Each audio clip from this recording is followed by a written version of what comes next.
We're back. We're back. Back in your ear holes. This is Ayesha, one half of this podcast. This is Lexi, the other half of this podcast. And this is week 3 of September. So welcome back. We did a student-teacher romance. Or no, we did a parent-teacher romance, which I haven't read any of. So I was actually kind of thrilled to read this. Another debut novel. Another debut. So we picked 3 debuts. Hey, cat. She's eating the cable. My cat is such a menace. Okay, so this week we're reading Teacher of the Year by M A Wardell, and it is I'm pretty sure it's a debut novel. Let me actually look this up. Only saw I'm pretty this sure. one and the second one on the Goodreads. I'm pretty sure this is a debut novel. Yes, this is a debut novel. Because this is a series. Except for you don't meet who's in the second book. No, which they're. I think they're unrelated, like standalones. Oh, you know what I think? I think the guy who comes in for the second one is the one who's like comes in for Jill's maternity leave. Oh, that would make sense. Because the premise is he starts in the middle of the school year. That makes sense. He probably took Jill's mat leave. And that, okay. Yeah, I could see that. Okay, so Teacher of the Year, tropes, romance, teacher parent. I had a hard time coming up with tropes for this one. I don't know. Contemporary ADHD hero. I don't know. Is that a trope? I don't know if that's like a trope necessarily, but yeah. So, I mean, not even like, not grumpy sunshine. I mean, although he's a bit of a himbo. Olin is cinnamon roll. I guess. I don't know. You don't. Cinnamon roll hero? I don't know. Do we get a lot of Olin? I mean, not really. You know what, like, threw me off is because I was expecting Marvin to be, because the cover, he has, like, red hair. Yeah, I expected that too. And then they kept talking about how it's, like, dark brown hair, and I was like, is this cover lying to me? I think it's just because maybe because the colors in the cover are, like, pink tinged, so maybe it actually just looks like it's red, but it's actually brown. I actually like the cover of this. I think it's kind of cute. The art's pretty well done. Okay. So the only things we can think of are romance, teacher parent, cinnamon roll hero. I mean, nerd hero? He's a bit of a himbo. Is he a himbo? He's super smart, though. Marvin? Oh, Marvin's a himbo. I thought you were talking about Olin. Olin's a cinnamon roll hero. But, like, both of them are pretty cinnamon rolled, to be honest. Yeah.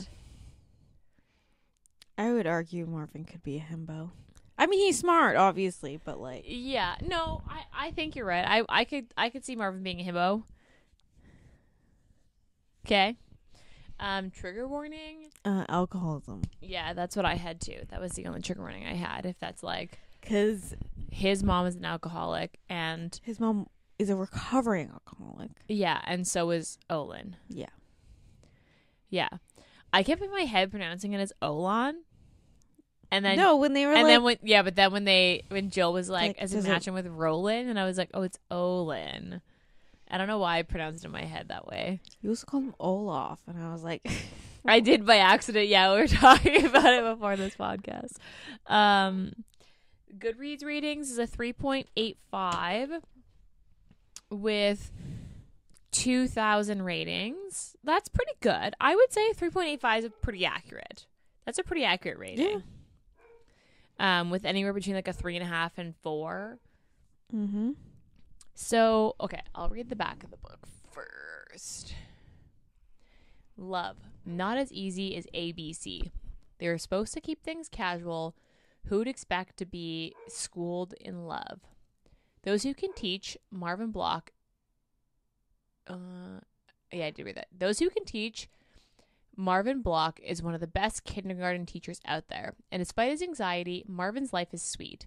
He knows what he wants, and what he wants is the Teacher of the Year award. Not just for himself, his school needs him to win. Returning from break, the new year finds Marvin all set to welcome a new pupil to his class. But when Iona walks in with her cute as hell single dad beside her, Marvin's focus starts to slide. Sure, his students always come first, but he deserves to have a life outside of the classroom too, right? As their friendship starts to deepen, Marvin realizes Olin has the potential to teach him things about love he never thought possible. But with the Teacher of the Year award and his school's future on the line, now is not the time for anything complicated. Education has always been Marvin's world, and he needs to keep a cool head if he wants to win the award and save his school. But will it be worth it if he loses Olin in the process? With Olin's past and Marvin's present colliding, their experiment in love hangs in the balance. Marvin knows what he wants out of life, but now he's forced to consider what he wants out of love. Will Marvin chalk the relationship up to experience, or can they revise their story into a textbook romance? Teacher of the Year is a steamy, open-door, friends to lovers gay romance novel that explores the balance between friends, family, career, and relationships while overcoming trauma and dealing with anxiety. So yeah, friends to lovers, I guess, is also a trope. Yes. that we... I don't know. I don't know if I'd argue they were friends. I mean, they weren't not Like, friends, but they were friends, but then also they were always kind of flirty. friends with benefits. No, they were always flirty. I always found that like Olin had every intention of. Yeah, he was purposely flirting with Yeah. Marvin, whether Marvin realized it at the time or not. So, okay, so Marvin Block, the kindergarten teacher, he's 29. Olin Stone, 33. And he's an engineer, an aerospace engineer. Yeah. And he recently just sold his company For like millions millions. of dollars. Yeah. And he moved. I was like very confused on like where they were. Yeah, because they they kept saying said- Maine and they kept saying Portland, and I was like, where the fuck are I these think there was people? like a Maine in Portland and like Is in there? Oregon. But my confusion was, is there a time difference between Arizona and Oregon? Because I don't think there is. But then his mom kept being like in a different time zone, and I was like, that makes absolutely no sense. If No, they would be in the same time zone. Yeah. That's why I'm like, are we thinking? Are we in Portland? Are we in then? Oregon, or are we in like the East Coast, Maine? But then they kept saying Portland. Yeah, I was really confused. I mean, I'm not very good Also, they at like geography in general, let alone American geography. So I don't know, but yeah, I kept being confused in where they were too. And the little boat island that they described very much sounded kind of like the Sunshine Coast or like Bowen Island, like we have here. Yeah, but like I have no idea where they are. I wasn't sure where they were either, to be fair. Yeah, I thought Oregon. they were Oregon but- because they kept saying they're so close to Portland, and I was like, okay, but there might be a Maine in Oregon. That could make sense. But the time zone when they kept being like, yeah, my mom's like 3 hours ahead. I was like, what do you mean she's 3 hours ahead? She's in fucking Arizona. Arizona's the same time zone. We're still on the Pacific Standard Yeah. Time here. But I don't know. Yeah. I have no idea where we I are. was kind of confused by that too, because I was like, where are we? Someone please explain to me the time zones for Arizona. And because Arizona's, like, don't get me wrong, Arizona's big. So Maybe there's a part of Arizona that's in a different there time is a part of zone. Arizona that's in a different I time don't zone. think so. I don't know. But, like, someone please explain this to me. Okay. I mean, besides that, where do you want to start? I don't know. Maybe, like, I feel like, okay, let's start with kids. Kids in romance are hit and miss. I think that you either really love them or they're really They're hard either to write. written like an actual child, or they're written like Too old. an adult who wrote a child. Yeah. I did find Iona didn't really play that much of a part in this. No. Like, she did, but she didn't. Like, not enough for, like, I wouldn't say I knew this kid. Yeah. So, like, Yeah. but she was cute. I liked her. I thought she was really funny. And the kindergarten thing is cute because, like, I don't know. Male elementary school teachers are not common. And specifically kindergarten, I can imagine that not being very common. And I just picture him being, like, such a himbo. Like, just being, like, kind of quirky and, like, I mean, they talk about his outfit being, like, skinny jeans and sneakers with a shirt that says, like, nerd on it. And I'm like, that's exactly who I picture. With, like, maybe he has, like, reading glasses that he wears, and he's got, like, this curly, afro hair. That's how he describes it. Actually, one thing I would say is, like, I didn't get any of the, like, he kept using, like, I guess Jewish terms, and I was like, there was this one part wasn't that was sure. you understood that he was Jewish. Yeah. He noted that he was Jewish, and then he had this conversation with his mom, and it was like about some girl having another kid. Or, like, having a baby. Yeah, and, like, and they kept literally they just kept speaking like Hebrew, and I was like, I was kind of confused. I have no idea what any of these things mean. But it came out of like nowhere. It wasn't like he like trickled it into his conversations with her before, or like he would say it sometimes. Yeah. No, it's just like this one conversation. It was just like every other word was like a Hebrew word, and I was like, I have no idea okay. what any I of have this Jewish means. terms. Hebrew. I'm dumb. Like I found that kind of throughout the book though. So throughout the book that he would use, like when he was, because this book is in first person, and it's in first person, and it's single POV. So you're with Marvin the whole time. Mm-hmm. So he, like, his internal monologue would also use Hebrew language, like terms, and like when he called himself stupid or like an idiot, he'd like exchange it. Instead of saying idiot, he would say it in his head in Hebrew. So you understood what he was trying to say, but were also slightly confused. And I'm not quite sure if you don't find a lot of Jewish heroes or heroines. That's like not necessarily super common. And when you do, they don't quite commit to the bit. Yeah. As much as this did. And like part of me really appreciates that like they committed to the bit. Mm-hmm. And I can appreciate that as like something that's like actually quite realistic. But I was also slightly confused by some of the terms that were used, because I was like, I don't actually know what this means. And I think I understand what the general, like, the conversation's supposed to be about. Does that make sense? But I don't quite 100% know. And it wasn't like it was a handful. Like, it was enough that, like, if I had looked them up every time, it would have slowed me down in reading the book by quite a bit. Yeah. Because it was, like, very ingrained in the book. But at the same time, like, 100% commit to the bit. And, like, I think that having a Jewish hero that's, like, this... Yeah, like, it just was really nice to, like, have, and just have them, like, not just casually Jewish, do you know what I mean? Where they're like, oh, yeah, I'm Jewish, and then you don't hear about it again. Yeah. Like, that was a really big part of who he was. This book also starts in January, which, like, I guess makes sense, because she does move in the middle of the year, and then you don't have to really, like, go through, like, Christmas, I guess, was, like, skipped. Yeah. Okay. I liked Jill, although she was, like, a little, like, demanding when they were, like, when she was, like, in the beginning, when she was talking about, like, give me your phone, like, we're doing the dating thing. Yeah. Also, the napkin guy. Oh my god, that's so weird. I'm like, but the thing is, it's like I can picture this guy, and I'm like, I could totally picture I went on a date with this like weird this guy that does it. Like, technically, it's just a quirk, and technically, but it's not offensive in any way, shape, or form. But it gives you the ick, and he is like Marvin got the ick, and then he was like, "Yeah, I can't do this."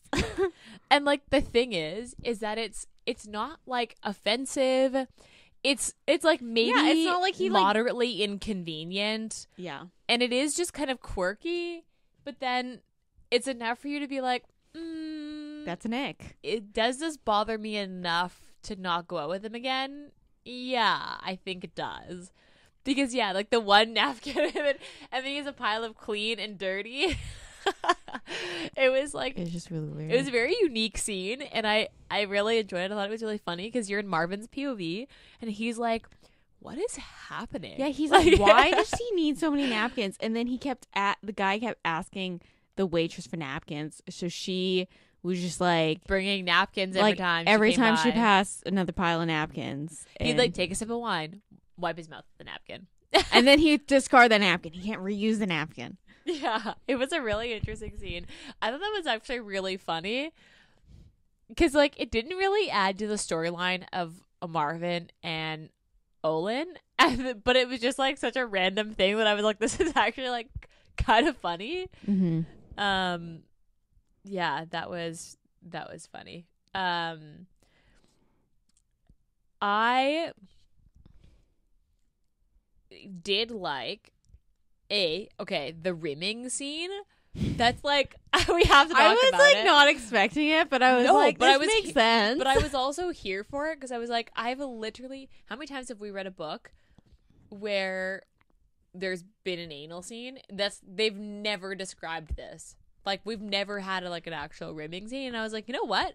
Yeah, I'm kind of here for this. Like, why have we not had a scene like this? Like, why is this not in more books? And like, it's one of those things where you're like, yeah, it makes sense, but you're like, I've never actually read one before. I've never read one. You were offended by the butt stuff in window shopping? No, it was just because it like went nowhere. Like it was just like, and she took a finger in his butt, and it was like, Maybe and then it went nowhere.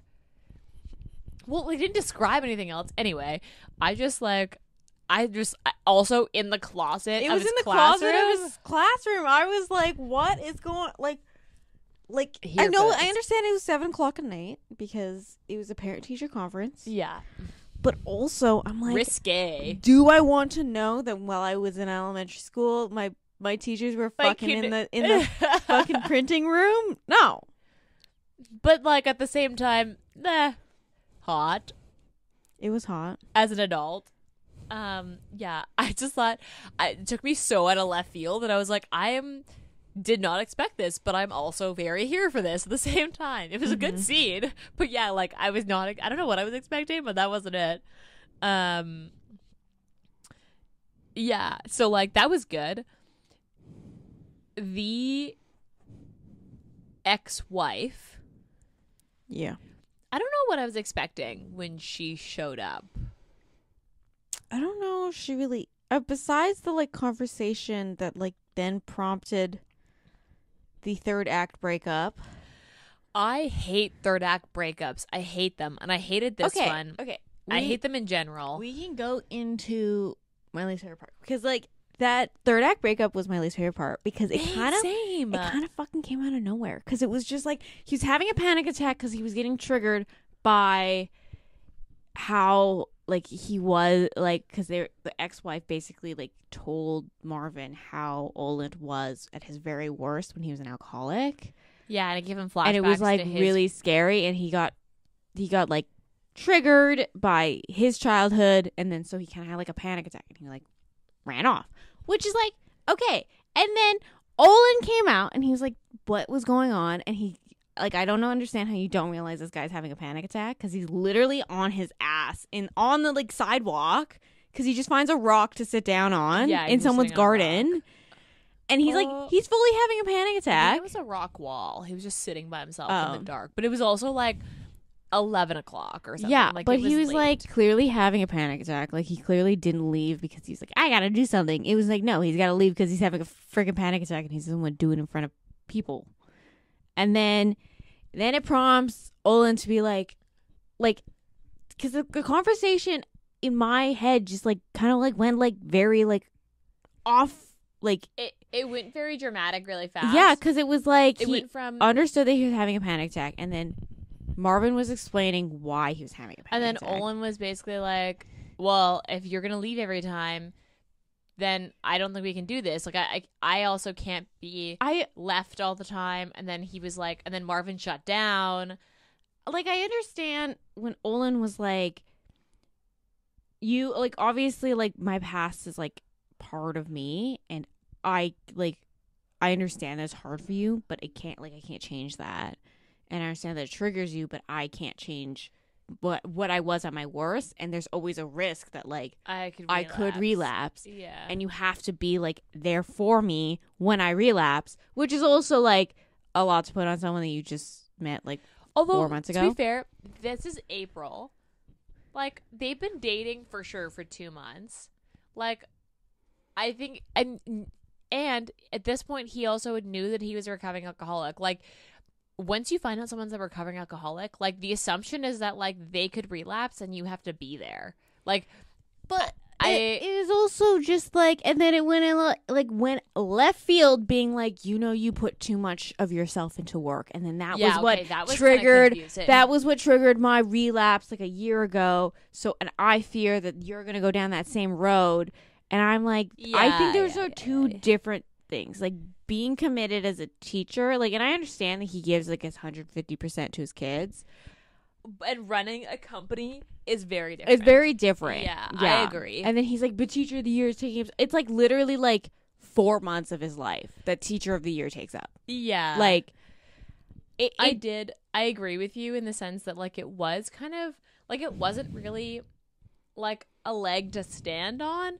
Like, Marvin's stuff felt real because, like, he has trauma, and it's like he hadn't dealt with it yet. He has anxiety, he has ADHD. And then for Olin to be like, you work too much, and he's just like a kindergarten teacher, just seems so random. Kindergarten teacher, he leaves work every day at like 4 tops, because obviously they let out at like 2:30, 2:45, and then he cleans up his classroom, and then he leaves for the day. Like, and you know, like, you're teaching, like, it's not like in high school where you can like coach and stuff. Yeah, no, and you don't have assignments to mark because they're kindergartners. He's teaching like fucking 5-year-olds, and I understand putting 100% of yourself into work can sometimes not be good for your mental health, and you might burn out. But it wasn't the fact that he was worried that he would burn out. It was the fact that he was worried he might tumble down a road to alcoholism like he did. I don't know if that was it, but he was worried that he was gonna just burn himself out and be like mentally unwell. Yeah, I'm not quite sure what the thought process was, because he was they needed a third act breakup. But the third act breakup would have been fine with Marvin just leaving, like having another panic attack and leaving, because he did it twice though, because he did that on the island too, and he was like, yeah, I can't, and literally packed up and left the island in the morning, literally, the kid's not even awake. Not awake. Yeah, that was a little much. But I mean, I also did find at the beginning when I first started this book, Marvin was kind of hard to read, because you're in his POV and he has ADHD and he's thinking his thoughts. That's the way why that I was telling you about this, because I was like, he has ADHD, and it's written very much like somebody. And I was like, is this what it's like to talk to me? Is this what it's like to interact with me? Because I'm like, I must be a lot for people if this is what it's like being in their head. And so it did take me a little while, because I was like, it was just very jumbled all over the place. Especially before him and Olin started to start a relationship, and that became the focus, and it was really just you being with Marvin all the time. In that first 20%, I never had. It was kind of confusing. I never it had just an dumped issue. around a little bit. I never had an issue following Marvin's thought process, but also I have ADHD, so that's probably why. I was just but I was the most part was I was like, is this what I It just jumps around a lot. Is this how I turn? Like, is this what people look at me like? Like, am I like this and I'm just not self-aware enough? Yeah, anyway, I'm sure that there was like, it was probably written that way for a reason, because it was written because he does have ADHD and you're in his head.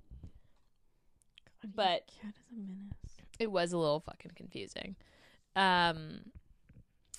Yeah, I don't know. The one thing I did find though is I didn't really know Olin. Yeah, you didn't get. But I feel like maybe that's just like a product of like when you're not in a dual POV and you only get the one person, that like it's hard to like know the other person. Mm-hmm. But like I feel like I didn't really know anything about him. Yeah, besides he was an engineer. Yeah. He's a little nerdy. He was probably really good at Scrabble. Very serious guy. Like he's also very polite and like proper. Like he speaks very like he'll say please and be like, oh, can I inquire about this, rather than like he uses like very like, he's probably good at Scrabble, like I said. Yeah, very good at Scrabble.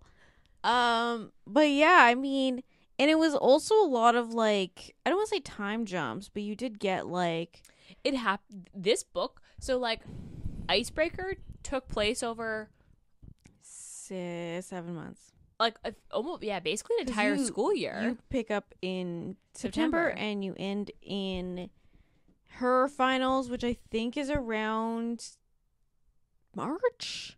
And then his finals happened like a couple months, or his regional, because it's like, because they have Valentine's Day, I think. Yeah. Yeah, you definitely go to March or April. And this book felt like this felt longer, like the time frame felt longer, but it actually was shorter because it was only January to May. Yeah. So I also, so the ex-wife comes and is actually very nice, and I'm glad that she wasn't the villain, because I was kind of expecting her to be. The villain turned out to be Marvin's trauma. Yeah, pretty much. Which, like, you know what? That's very realistic. Like, it's more realistic than it being the ex-wife. So, like, the ex-wife shows up and it's like, I understand. I'm sorry for freaking you out. Like, I feel bad for doing that. And then she says that, like, it'd be really good to go to his AA meeting. But then the whole time he's planning on skipping it and going to... So they both plan a grand gesture, basically. And Marvin's grand gesture is to show up at Olin's 1-year anniversary AA meeting, because that's what his ex-wife suggested. And then... So Marvin goes, not there. But then Olin's grand gesture is he's going to show up at the Teacher of the Year thing, and... like, they're both going to make amends by showing up at each other's event. But then Olin's event is technically first. So Marvin's like, I'll just go to his event. And then I'll just, like, show my support and, like, hopefully bridge the gap. And then go to my award thing. And then we can chat after the whole thing is done. But this whole time, Marvin's sitting in the AA meeting. And Olin's at the dinner, like, at the awards, waiting for Marvin to show up. That was kind of confusing because it was never addressed, and I was like, "We're not going to talk about communication." And then he runs out of gas on the way home. Yeah, he seems very like scatterbrained. But that's like ADHD. I think he's definitely that is ADHD. But then they never talk about the fact that like how did nobody no one communicated, and how did it felt like to me it felt like the ex-wife like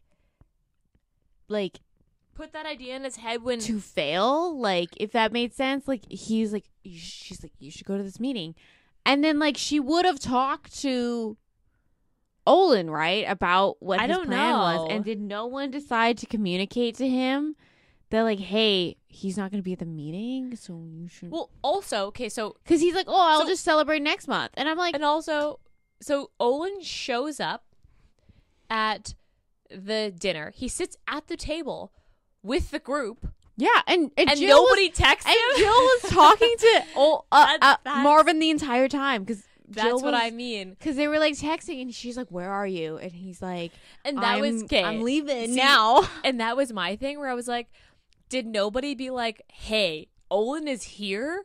Like, you should come. Because then he would have immediately left because they started at the same time. So I was like, what is happening? And then he runs up again and he's got to run there and he's like in a suit and like sweaty.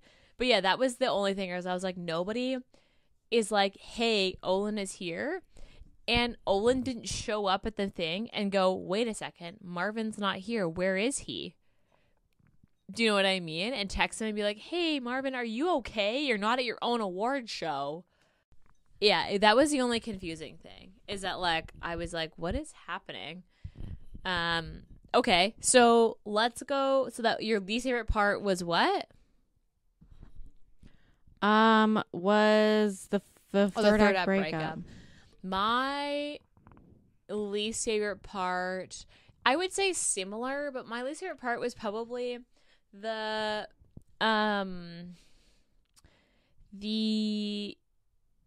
conversation with the ex-wife where like he has the panic attack and just like leaves.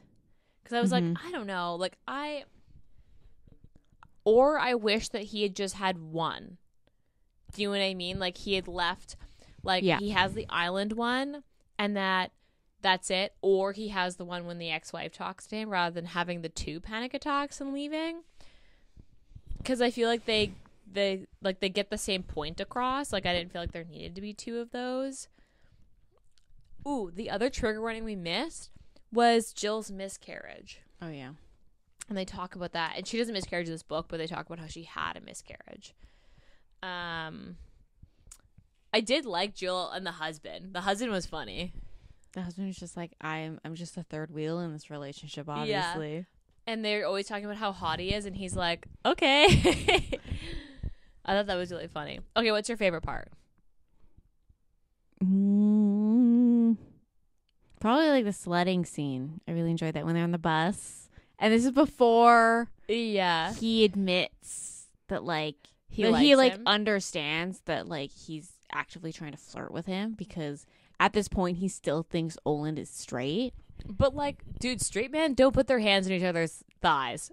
But like he's sitting there, he's like, I might be misreading this.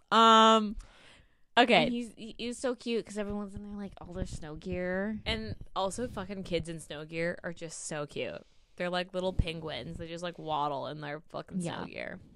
My favorite part, adding to that, is when they when he drops him off after babysitting, and then he like basically tries to make a move, and then Marvin's like, oh no, I gotta go. I gotta go. And leaves all of his shit in the car and just like leaves. And then Owen's like, hey, you like left all your stuff. Like, do you want your backpack? Can I come up? And then Marvin's like, oh my God, I am such an idiot. Like, I guess you have to because I need my stuff. So he like lets him up, and they had that like makeout scene that was really good. But there's like that moment of like, he's like, and you like me? Oh no. A straight guy likes me, and like doesn't at all kind of also it's just like too much information at once, and he's like, and I gotta go. He just fucking runs away. I did like how Marvin is a little dirty mouth. Yeah, I was kind of surprised. I was very surprised. I wasn't expecting that at all, because like I was expecting it to be Olin, to be honest, but no, it's Marvin. It's Marvin. I actually also really liked the scene where they have penetrative sex twice on Paige. Yeah, they have one where Marvin is the one.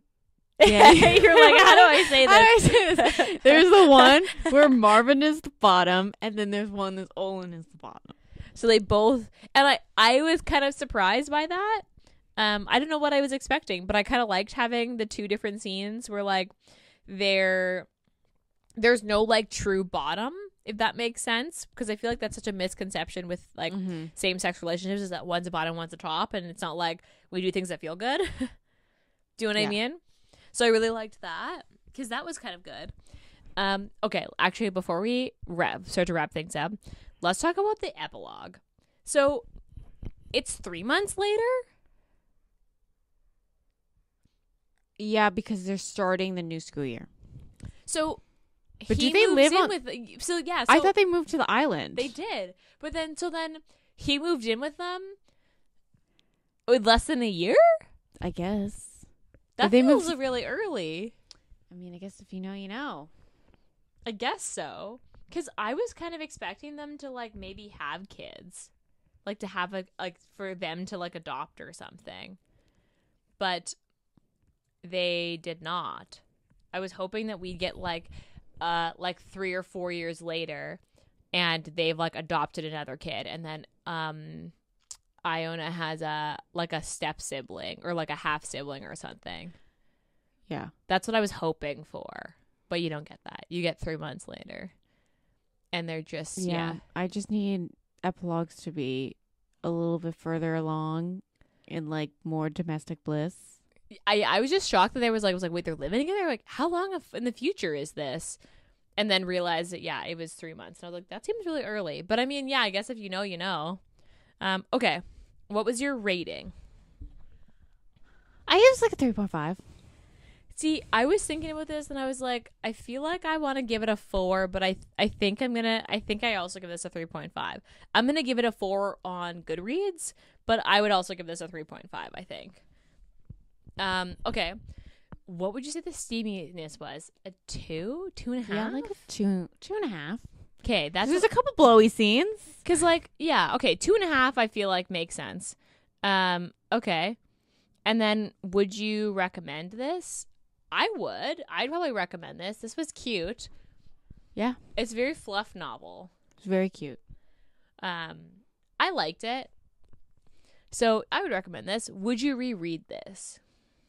I don't know if I'd reread it. I don't know if I'd go back. I think I would continue with the series, but I don't know if I'd go back to this one. Yeah, I agree. I think I would also continue with the series.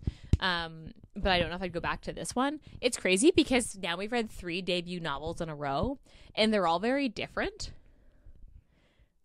And I think of all the debut novels, like Icebreaker was I think is a top novel anyway, because like we gave it really good ratings. But it's just interesting that we ended up reading 3 debut novels in one go. It's a coincidence. Because like they're all very different, but I could tell this is the debut novel. So it was a little wordy. Yeah, you could tell this was a debut novel. Really good for a debut novel, but I could tell this was a debut novel. Like I would have guessed that if I didn't know that before going into it. And I'm actually kind of excited for the second book. I also really like the cover art. I'm not a cartoon really cover, cute, yeah. but I really liked the cover art because I think the same artist is doing the second book, and it's kind of cute. I like the cover art they did. So that's kind of cute. Okay. Oh man, tired. Anything else to say about this book? No, I think it's cute. I think this is cute. This is a cute little like. it's a little fluff novel. This is a cute like February novel. Like this is something you read in February. Yeah. Where you're like, spring is coming, but you're Why like, do we keep picking books that are all like of our- back to school, but it's like January? I don't know. I thought about that too fucked that up. because I picked this novel and you picked Academically Yours, and both of them are post Christmas.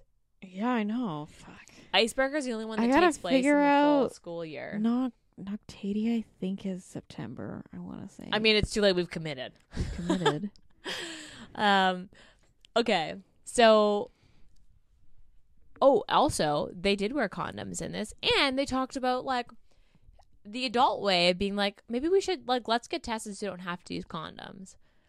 I was also. I mean, at that this was a point, very- they already gave blowy, so I'm like, if one of you guys got something, did Icebreaker they were condoms when I don't think so. no, they didn't. No. No. So I mean, but it's like common, but it's also just like if you really conversation didn't, a little too late here. yeah, I still liked that because I feel like that's something that like I don't know, that's never talked about. We're like, it's not sexy to be like, oh, why don't we just like we should get tested so we don't have to use them, but like they had that in this, and I give that a big check mark because that's like I can't remember the last romance novel we read where they actually talked about that. without being like, don't worry, I'm clean, and just doing it. Because, yeah, let's be honest, that's not realistic. Or, I mean, maybe it is for some people, but potential for disaster. Okay. I don't have anything else to say about this book. I think this is worth a read. It was really cute. It's enough that I would reread this author for sure. Also, this is a male author. I don't know if you knew that. Yeah. We don't read a lot of men. We also, I think we've only read 2 romances written by men. TJ Klune. Oh yeah. And then this book. And we don't read a lot of male authors. So I thought that was kind of nice that we like added that in there, because we don't read very many. But yeah, I said this is worth read. It was cute, very like a very feel good romance, and like the heroes are like just 2 like genuinely nice people. Like nobody's got like weird shit. Nobody's like a weird alpha hole. Like they're just 2 nice guys. Yeah. And that's kind of refreshing to not have an alpha hole. Yeah. As one of them. So I liked it. I would read it. Recommend. Yeah. Go read it. Okay. So on that note, please rate, review, and subscribe to our podcast. It's very helpful. We really appreciate it.